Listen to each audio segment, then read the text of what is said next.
Hey guys, welcome to the Powerful Man Show, where we help married businessmen save their marriages without having to talk about it, get unstuck, and gain clarity in their lives. As I like to say, life is too short for average. I'm your host, Doug Holt, with my co host, Tim, the Powerful Man Matthews. Now let's get this started. Hello, everyone, and welcome to another episode of the Powerful Man Show. I'm your host, Doug Holt, with my co-host, Tim, the Powerful Man Matthews. It's a long time since I've done an intro like that, buddy. How you doing? It is. I'm doing well. It's Good. good to be back, like I've said on each episode. I appreciate being here with you. It's great. I'm looking forward to seeing you next week, providing that all goes well. And that'll be a lot of fun. I didn't even consider the providing all things go well part, but now that you've mentioned it, I do. I get it. Yeah. Well, anyway, buddy, I hope that operation goes well. So today, what I want to talk about is something a little bit different than that. Today, what I want to talk about is rebuilding trust after an infidelity. And the angle I want to take here is predominantly that the infidelity is happening on the woman's part, not the man's. However, Mhm. most of this, the lion's share, can be brought together for both people, right? Whether it be, but the listeners, most of our listeners, probably 80+%, are all going to be men. Right? We have a number of women, ladies. Always nice to have you here. Thanks for joining us. But this one's really going to be geared towards the men on how to do that. Let's do it. So the first thing that needs to happen, guys, and we're going to tell you where you can get with this. And also, if you stick around to the end, we'll also talk about when you need to know it's time to pull the ripcord and get out. So I've had this conversation a number of times recently, Tim, with guys that I've been working with one-on-one or guys that have reached out to me. I've just been helping out within the movement. And the first thing to do is really you got to address the sensitive topic of the affair. It has to be out in the open, and it has to be out where both people can feel that they can talk about it in a manner that feels complete to them. So what do I mean? I'm using a lot of coaching jargon there. What I mean is you need to be in a place where both of you can talk about it and feel that you've been heard and that you're complete on the questions that you have. Now, it doesn't mean you get to ask every question. It doesn't mean, well, you can ask any questions you want, but it doesn't mean you're going to find out all the information. The fact is you'll never know all the details. You got to be okay with that. You got to be okay. But if you're looking at rebuilding trust, you need to have open communication about the subject of the infidelity itself. Okay. Makes sense. It's an interesting one. You want to be careful, certainly with the questions you ask, I think, in some instances. But obviously, it's a personal choice. Just the thing that came to mind at that point. Because I can think of instances where guys have shared with me either way, right? Where it's the woman that's asked the question or the guy that's asked the question. They've asked that question that they don't want to know the answer to, but they've asked it. And sometimes it can be a little bit tough for some people to forget the answer to that question. It's a great point. So, the first thing I usually talk to guys about, Tim, is do you want to be in the relationship still? Right? Do you just want to be? And, the guys we work with, the answer is usually yes. Okay, great. So we have that established. So the first step, what I tell them, so I'm going to go back a little bit, is we now get to draw a hard line in the sand. Okay. And that hard line in the sand is today. And we're going to call that marriage 2.0. And what that means is anything that happened in marriage 1.0 gets to be forgiven, just gets to be forgiven. Right. And to truly forgive those things, one is you get to be able to talk about the infidelity, but it doesn't mean you get to know about all the details. You can ask, that's why I said you can ask any questions you want. Hmm. However, you don't get to know them all. And if you're saying, well, no, I need to know this to move on, well, then really you don't have a line in the sand. Right. Now you're in a transactional relationship again. Right. If you tell me, then I'll move on with you into the next relationship. Right. You got to decide and draw that hard line. Now, there could be questions, right? For example, maybe you want to know, maybe there's certain aspects of things that could have happened, which would be game changers for you, right? Is it an emotional affair? Is it a physical affair? Does the affair occur in our bedroom, right? Because I want to burn the bed if it did. Whatever it is, there's certain things that maybe you want to, but mostly you want to make a decision here on whether you're going to move forward or not with the information that you have currently. And if you need more information, if that's really the crux of it, then you really want to think hard about what questions you're going to ask, because the Mm, answers you find out may not be worth the squeeze.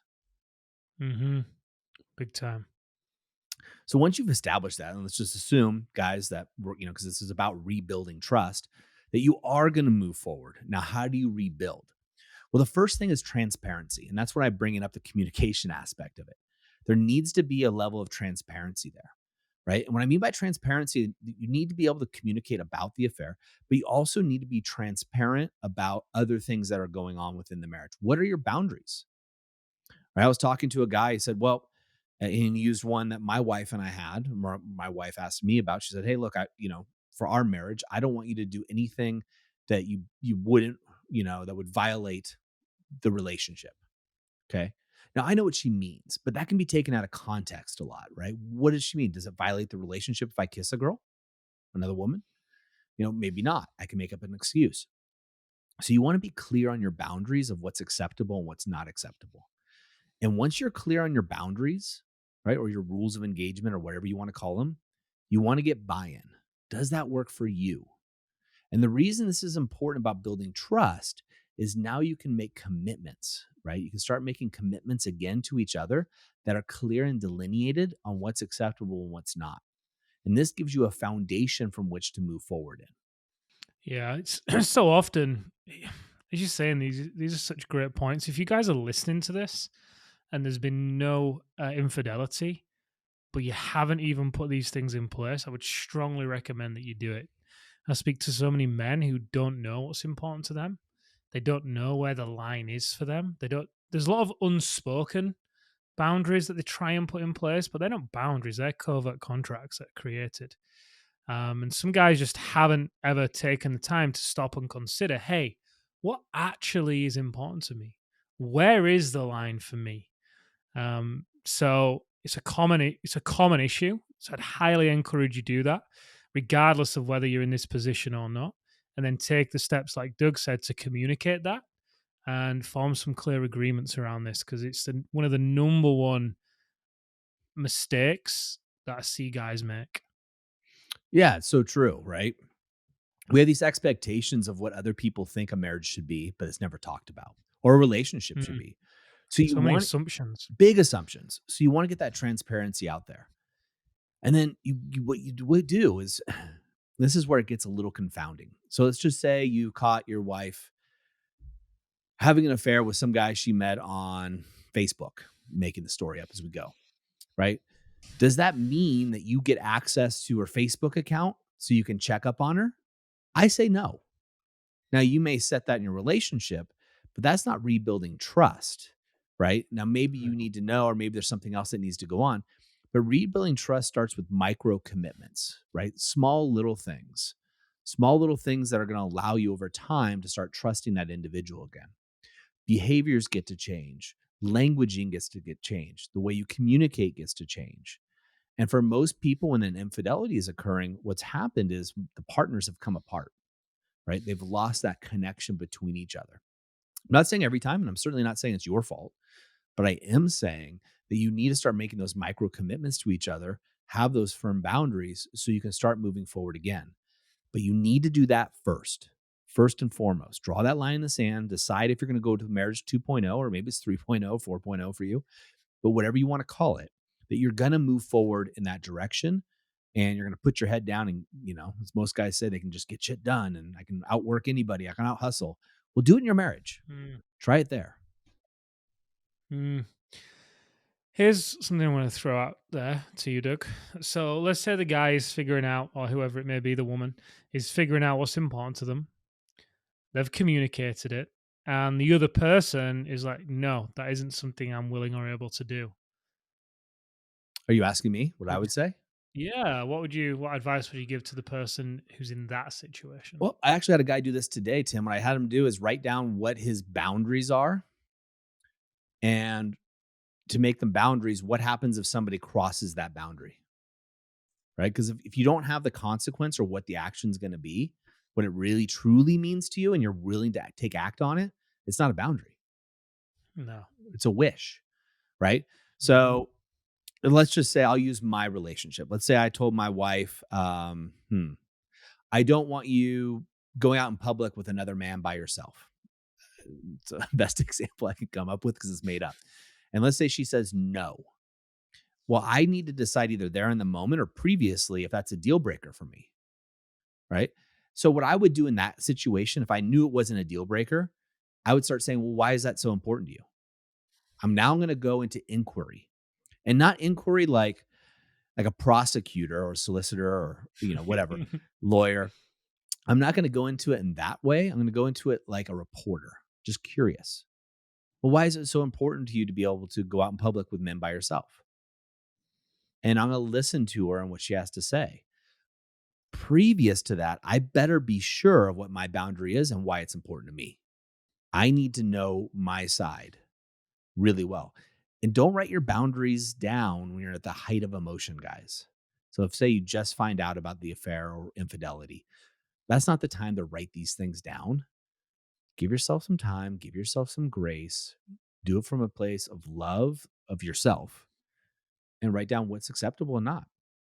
So I'll back this up. Let's say I tell my wife, I have a hard boundary that you can't have sex with another man while we're married. And she says, no, I'm not willing to do that. That's a deal breaker for me. I can't be in a relationship with you. I want to be in a monogamous marriage right now. And you don't. That we're not compatible with this. Is there a way that we can reconcile this difference? And if there's not, that's a whole nother conversation. Yeah. Okay. That's great advice. Yeah. And I'll give a one caveat here, Tim, is what I think a lot of guys do is they start throwing these boundaries out without really thinking them through, right? If they're really boundaries, it's kind of things they hope like, well, you have to give me access to all your social media. You have to let me see your phone all the Mm, time. And you got to think about the reality of this. Is that really what you want? No. You want to be able to trust that your partner is going to do the things that uphold the third entity, your marriage, right? You don't want to mm, have to check on their phone. You want them checking your phone. That's controlling. That's not a relationship, right? At that point.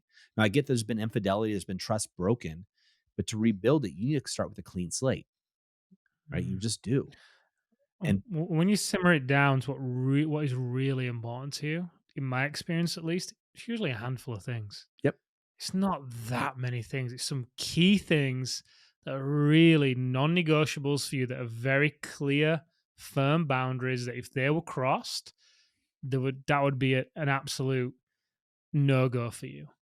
Not where it's kind of like, that kind of frustrates me. You don't want to make those kind of boundaries because you're not going to enforce them, and then it just becomes meaningless because it doesn't really matter to you. So as you go through this, like I said, less is more in this situation.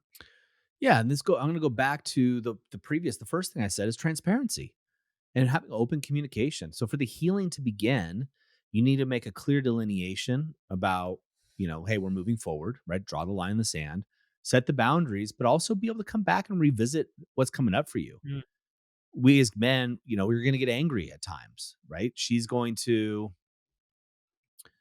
leave in the car and she's going to be an hour late from the grocery store and you're going to be like, "Where the hell was she? She's probably out sleeping with some guy." These stories you're going to create in your head are going to be crazy. What you get to do is be calm and talk to her and say, "Hey, babe, you're an hour later than I thought from the grocery store. And what's coming up for me is the same things that came up for me when I found out that you were cheating on me." You know, you get to be honest with her about how you're feeling, not what she's doing, right? Well, you mean if she's doing something, you want to let her know, but don't blame her. Don't keep pointing your finger at her like you did this, you did that. mm, But you need to be open. And that dovetails right into the whole idea of forgiveness. If you really want to move forward, you need to forgive. You can't move forward without forgiveness. Now, forgiveness can take time or it can be really quick. And I would propose to you guys if you're trying to rebuild trust and infidelity, you make forgiveness move quick and the healing process can take a long time. But you can still mm. forgive quickly and allow yourself to I like that. heal. The old adage, forgive but don't forget. Some things you want to forget, but have a knowing of what's there, set the boundaries, and allow the healing process to be slow, not the forgiveness process. I think a lot of guys want to make the healing process fast and the forgiveness slow, and it just does not work. Doesn't No, work that way. no, there's a ton of emotions that are going to come up at random times. You just can't control that. You need to be able to give yourself permission to process those, however they get to be processed. Ideally, in a healthy way. Definitely in a healthy way. You don't want it to come out in unhealthy ways where you turn to alcohol or whatever it may be. I was going to say anger, but anger could be a really good thing depending on how you allow yourself to process it. And thinking about the previous episodes, surrounding yourself with certain types of men, I think that would be very powerful in helping you to process this and have a slow healing process. I love that. Forgive fast and heal slow. I think it's awesome. Yeah, well, you've dovetailed again. I like the word dovetail for some reason. But you went right into the next thing, which I think is incredibly important, is having someone or a group of people, whether it be a coach, advisor, therapist, a group of men that you trust, that you can talk about this experience, because you have to rebuild trust within yourself in order to rebuild trust within the other person, right? So you need Mm, that transparency, the boundaries, forgiveness, healing, and then you need to be able to let out what is inside of you. All too often as men, we bury shit inside of us. We just bury it down. You don't want to tell anybody because you're embarrassed, you're shamed, of what happened, because it meant that you're less of a man, right? Like that's what guys say all the time. It's not the case. It's not the case. Infidelities happen a lot, guys. We work with thousands of men, and so we hear the stories, both sides. But we hear the stories a lot, unfortunately, and it hurts people. So you're not alone, first of all, and nobody's judging you except for maybe you. So have a trusted group that you can talk to about this, because that's going to help expedite the healing process. And if you're looking at rebuilding trust, right? Trust goes both ways, right? I can't ask Tim to trust me if I don't trust him. It just won't work, right? So I have to trust Tim, and if I expect Tim to trust me, there needs to be, it needs to go both ways. Otherwise, it just doesn't work. So you have to relinquish trust, relinquish control. The tendency for most men is to try to grab the relationship, the woman, and everything, and just try to control it, so tight. And when you do that, you're just going to push her further away. You're not going mm, to get what you want, and that's not trust. That's control. Trust is mm. letting go, right, and trusting, so to speak, the process of it. Yeah, so well said.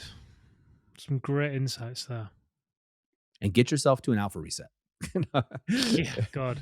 I mean, I've just Oh, never seen God. a process that's really going to help people through this process. Other than that, I've seen it hundreds of times where men come in, there's been an infidelity, the trust has been broken, and they're able to heal in such a fast and tremendous way that they come out the other side with a knowing of who they are and ability to forgive.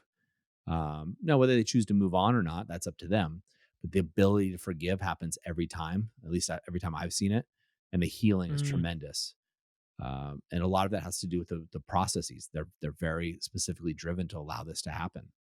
So, yeah, I'd be lying if I didn't say I thought that was the best thing that you could do for yourself. yeah, actually happened at the last reset a few weeks ago.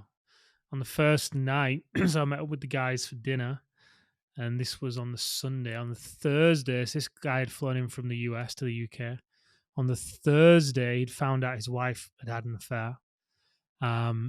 Was absolutely raging, as you would expect.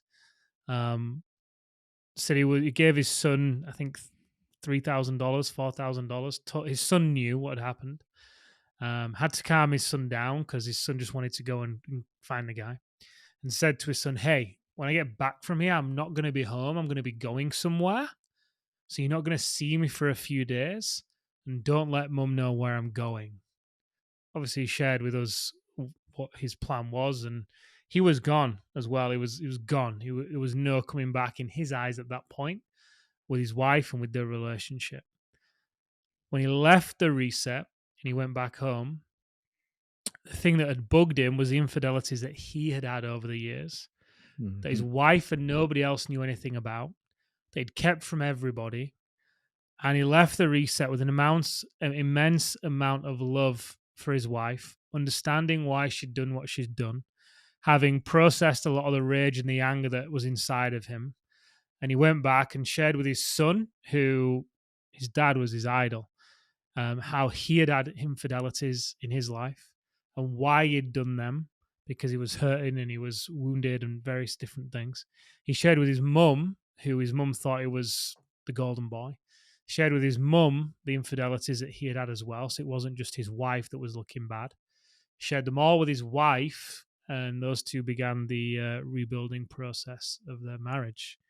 Just an incredible shift in his energy, perspective, and his experience moving out of there.